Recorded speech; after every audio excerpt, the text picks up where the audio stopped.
안녕하세요. 10분 불교 수업의 정준영입니다. 오늘의 질문 보겠습니다.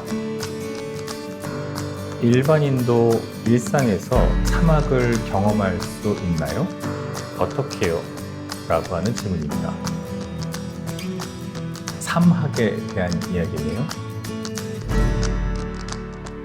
부처님께서는 저희들에게 다양한 수행 방법을 주셨죠.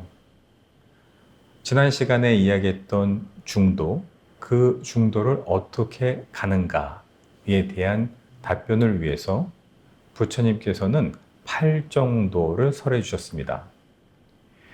팔정도라고 하는 것은 8겹의 성스러운 길이라고 볼 수 있는데요.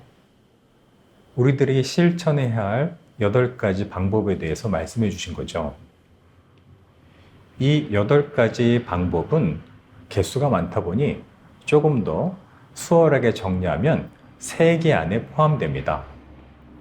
그들을 계, 정, 해, 사막이라고 부릅니다. 즉, 우리가 실천할 수 있는 8겹의 성스러운 길, 8정도는 사막 안에 포함됩니다. 먼저 계라고 하는 것의 모음, 계학, 정이라고 하는 것의 모음, 정학, 해라고 하는 것의 모음, 해학, 계, 정, 해, 사막은 수행자가 반드시 닦아야 할 3가지를 의미합니다. 계학이라고 하는 것은 우리가 지닌 도덕성을 이야기하고요. 정학이라고 하는 것은 오늘날 우리에게 잘 소개되고 있는 명상 방법, 그리고 해학이라고 하는 것은 지혜를 개발하는 것이라고 볼 수 있습니다. 마치 비유를 하자면 한 그루의 과실수하고 묘사할 것 같아요. 튼튼한 뿌리가 있을 때 건강한 줄기가 자라고 그 건강한 줄기가 실한 열매를 맺게 하는 것처럼 우리에게 기본적인 계학이라고 하는 도덕성이 있어 주어야 그것을 바탕으로 정학이라고 하는 집중 명상이 진행되고요. 그리고 이 집중 명상을 통해서 우리는 지혜라고 하는 열매, 과실을 얻을 수 있게 됩니다. 오늘 질문하신 내용은요, 과연 이 계, 정, 해, 사막을 일상생활에서 실천할 수 있습니까? 라고 하는 질문이셨습니다.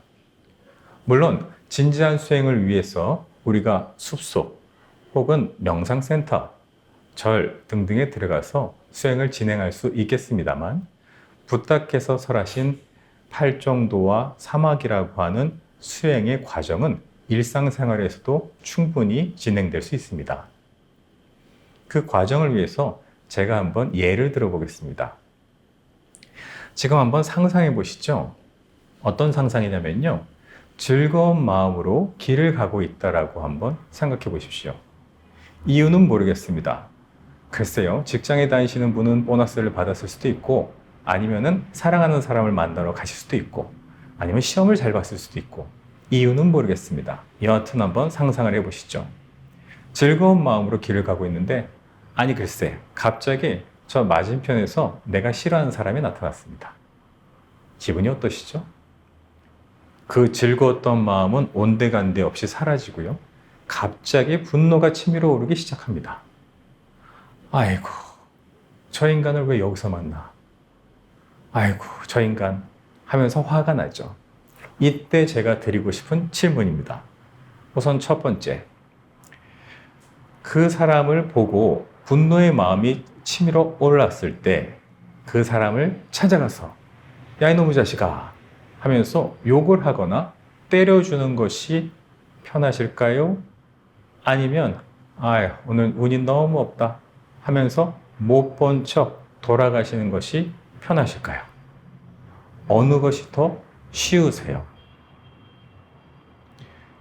아마도 운이 오늘 참 운 없네 하면서 못 본 척 돌아가시는 것이 더 쉬우실 겁니다.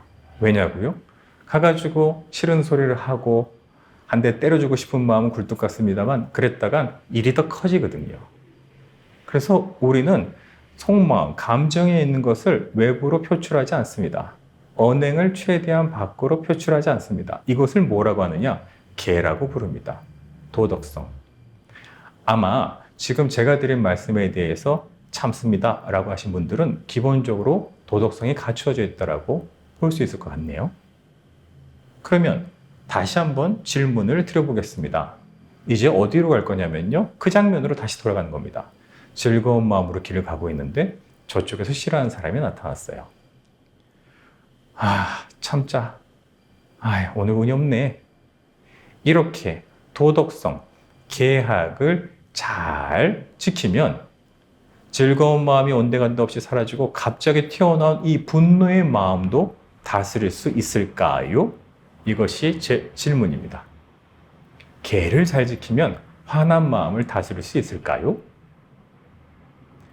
이해가 잘 안 되시면 질문을 바꿔보겠습니다. 법을 지키면 화가 안 나세요? 아이고, 때로는 화가 더 납니다. 무슨 이야기죠? 계라고 하는 것은 그 계가 할 수 있는 범주가 역할이 제한되어 있다는 얘기입니다. 그렇다면 튀어나온 분노의 마음은 무엇으로 다스려야 될까요? 그 마음을 다스리는 것을 정학이라고 부릅니다. 이 정학 안에는 여러분들이 잘 알고 계신 올바른 노력, 올바른 마음챙김, 올바른 집중, 사정근, 사념처, 사선정 등이 이 안에 포함되어 있죠. 요즘은 우리들 사이에서 명상이라고 부르기도 합니다. 명상이라고 하는 것, 마음을 다스린다고 하는 것, 이것은 도덕성으로 하는 것이 아니라 또 다른 마음이 작용해야 이 튀어나온 분노의 마음을 다스릴 수 있다는 것이죠. 이것이 정학의 역할입니다. 그러면 질문 하나 더 드려보겠습니다. 다시 그 장면으로 돌아가 볼까요? 즐거운 마음으로 길을 가고 있었는데 저쪽에서 싫어하는 사람이 나타났습니다. 아이고, 저 인간을 여기서 보다니 참 신기하네요. 싫어하는 사람을 보자마자 즐거운 마음은 온데간데 없이 사라지고 분노의 마음이 어딘가에서 숨어 있다가 튀어나왔습니다. 아마도 저 인간은 내가 싫어하는 인간 등으로 기억하고 있지 않았을까 하는 생각이 드네요.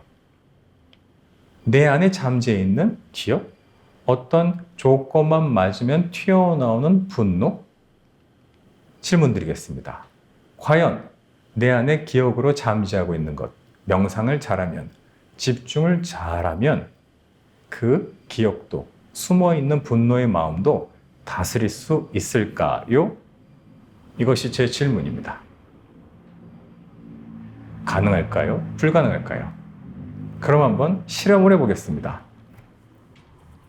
제 손가락이 몇 개인지 알아맞히시면 됩니다. 잘 보세요. 몇 개일까요? 2개. 다시 한 번 더. 몇 개일까요? 알아맞힐 수 있으세요? 못 맞히실걸요? 네, 0개. 무슨 말씀을 드리고자 하냐면 정학이라고 하는 집중은 대상이 있을 때만 알 수 있습니다. 대상이 숨어 있으면 몇 개인지 알 수가 없습니다.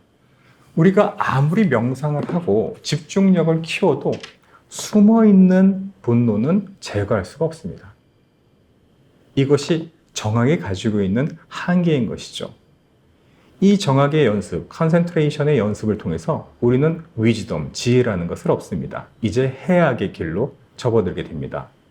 올바른 이해, 올바른 사유. 그러면 해악을 가지면 어디 저 숨어 있는 잠재하고 있는 의식까지 찾아가서 기억을 제거하는 능력을 이야기하는 것일까요? 아니요, 그렇지 않습니다. 어떠한 조건과 어떤 상황에 의해서 나의 분노가 일어나게 되었는지를 파악하는 것. 이것이 해악의 역할입니다. 우리가 튼튼한 뿌리, 계약을 잘 갖추고 더 나아가서 집중이라고 하는 정학을 튼튼하게 만들어냈을 때 해악은 저절로 따라오는 것이라고 이해하고 있습니다. 사막에 대한 설명을 드렸어요. 계학, 정학, 해악. 이것은 팔종도라고 하는 중도라는 이름으로 불교에서 가장 중요한 실천법으로 소개되어 있습니다. 그런데 어떠신가요? 개정의 사막, 이것이 수행처에 들어가서 할 수 있는 일이었을까요? 아니요. 저희가 일상에서 길을 가다가 싫어하는 사람을 만났을 때 그 순간에도 우리는 계약을 훈련할 수 있고 정학을 훈련할 수 있고 해악을 훈련할 수 있습니다. 오늘 질문은 계, 정, 해, 사막 과연 이것을 일상에서도 훈련하거나 경험할 수 있을까요? 라고 하는 질문이었는데요. 어떠신가요? 답을 얻으셨나요? 네. 우리는 일상에서 붓다의 가르침인 핵심인 개정해 사막을 실천할 수 있습니다. 오늘 수업은 여기까지입니다. 감사합니다.